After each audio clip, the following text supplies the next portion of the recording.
안녕하십니까. 이번 차시에서는 화침에 대해서 알아보도록 하겠습니다. 네, 화침이라고 하면은 크게 두 가지가 있는데요. 하나는 불화자를 쓰는 화침이 있고 또 하나는 조화로울 화자를 쓰는 화침이 있습니다. 불화자를 쓰는 화침은 침을 사용할 때 침을 불에 달구어서 사용한다고 하는 시술 기법을 말하는 것이고, 조화로울 화자를 쓰는 화침은 환자의 맥진을 통해서 체질을 감별한 다음에 해당 체질에 맞는 경혈을 선정해서 침 치료하는 침법을 말합니다. 오늘 저희가 말씀드릴 것은 불화자를 쓰는 화침에 대해서 말씀드리도록 하겠습니다. 화침이라는 거 하는 것이 무엇인가에 대해서 조금 더 자세하게 알아보도록 하겠습니다. 조금 전에 제가 침을 불에 달구어서 사용한다라고 말씀을 드렸는데, 이렇게 침을 그냥 사용하지 않고 불에 달구어서 뜨겁게 해가지고 이거를 사용하는 이유는 침 시술을 하는 대상이 얼어붙어 있는 굳어버린 조직이 있기 때문에 이것을 녹이고자 하는 것이 화침을 사용하는 것의 큰 용도인데요. 화침을 사용하는 경우를 크게 두 가지로 나누어서 보면, 하나는 우리가 일반적인 침 시술을 하는 것과 같이 경락 경혈에 화침을 사용하는 경우가 있고, 또 하나는 굳어버린 이 얼어붙어 있는 인대 조직을 녹이고자 하는 것이 또 하나의 화침의 주된 용도인데요. 예전에는 경혈에 사용하는 경우도 많이 있었습니다. 이것은 주로 그냥 침을 사용하는 것에 비해서 침을 불에 달구어 가지고 뜨겁게 해서 자침을 하게 되면은 그 경혈의 기혈을 조절하고자 하는 그 의도가 더 강하게 작용하는 게 되는 것이죠. 그냥 침을 사용하는 것보다 불에 달구어서 뜨겁게 사용해 가지고 이 한의사의 기혈을 소통시키고자 하는 치료의 그 의도를 그러니까 쉽게 말씀드리면 강자극을 줌으로써 더 강하게 치료 효과를 이제 유도하도록 하는 것이 경혈에 사용하는 화침의 주된 용도이고요. 오늘날 많이 사용하는 것은 인대 조직에 침을 직접 자입하는 경우가 대부분인데, 인대는 관절에서 제일 안쪽에 자리 잡고 있죠. 제일 바깥쪽에 피부가 있고 그 밑에 피하 지방이 있죠. 그 다음에 근육층이 있고 그 근육 주위에 신경과 혈관이 있습니다. 그리고 제일 안쪽에 있는 것이 이제 뼈인데요. 뼈가 보통 보면은 이제 그 관절 부위를 보면 그 뼈하고 뼈가 만나가지고 얘들이 이제 공간을 이루게 되는데, 두 개의 뼈가 만나서 관절이라고 하는 공간을 이룰 때 반드시 모든 관절에는 인대라는 조직이 뼈에 붙어 있게 됩니다.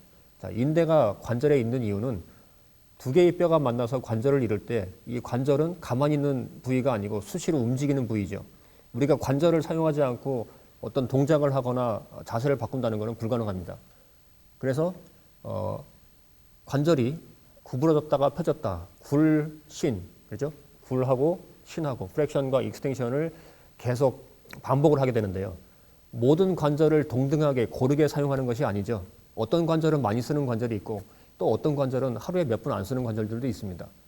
그런데 많이 사용하는 관절일수록 인대에 문제가 일으킬 수 있는 가능성이 많은 것이죠. 자, 다시 말씀드리면 관절을 이루는 두 개의 뼈가 아무리 굴신을 하더라도 자기 자리를 벗어나면 안 되는데, 그렇죠? 그런데 경우에 우리가 살다 보면은 어떤 충격을 받았거나 아니면 부주의한 상태에서 관절을 사용하다 보면 이 뼈가 자기 자리에 있지 않고 위치를 이탈하는 경우가 있습니다. 자, 이것이 뭐냐면 인대가 늘어났습니다라고 우리가 판정을 받는 소견을 듣는 경우인데요.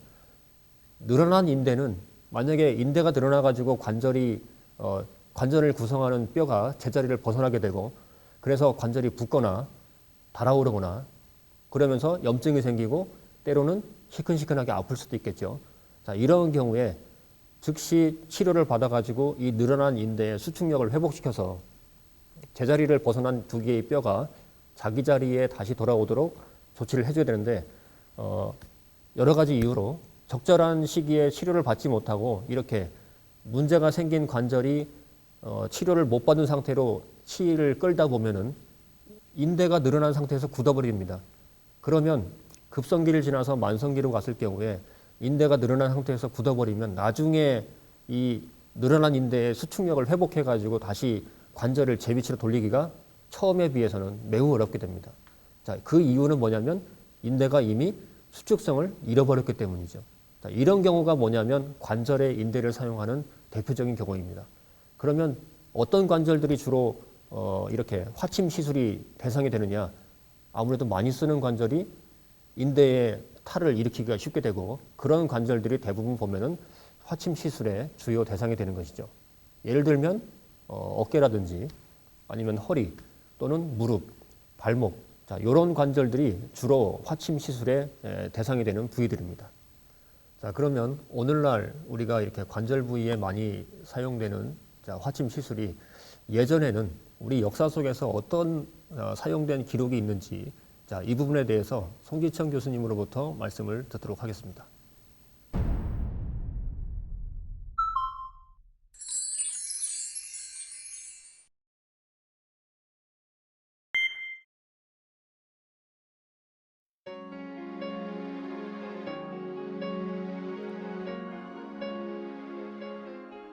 네, 저와 함께 역사 속에서 화침이 어떻게 등장하는지, 어떻게 쓰였는지 살펴보도록 하겠습니다.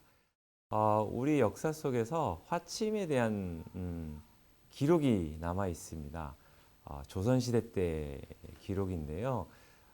뭐 눈치채셨을지 모르겠지만 조선시대 때 가장 유명한 기록물이 있습니다. 그거는 바로 세계기록유산으로 등재되어 있는 조선왕조실록입니다.